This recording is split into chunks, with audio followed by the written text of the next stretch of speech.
ఇంక సరే లాస్ట్కి వచ్చే కొందికి ఇంకా పెద్ద స్కెచ్ వేశాడు.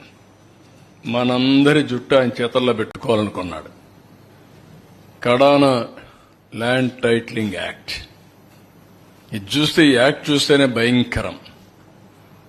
మొత్తం నీతి ఆయోగ్ చెప్పింది నేను చేశా అన్నాడు. దేశంలో ఎక్కడా ఈ చట్టం అమలు కాలేదు. ప్రజల ఆస్తులందరూ కూడా భయపడిపోయే పరిస్థితికి వచ్చారు. ఇది చూసిన తర్వాత మీరు చూస్తే నో అపీల్స్, సివిల్ కోర్ట్సే లీవ్, నేరుగా హైకోర్టుకే వెళ్ళాలి.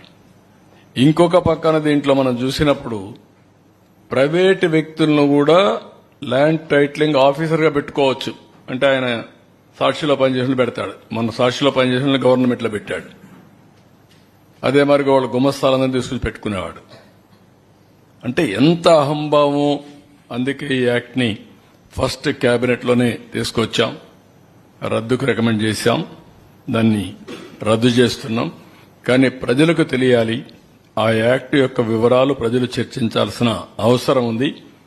అందులో ఉండే దురుద్దేశాలని అర్థం చేసుకోవాలని చెప్పి నేను కోరుతున్నా. నెక్స్ట్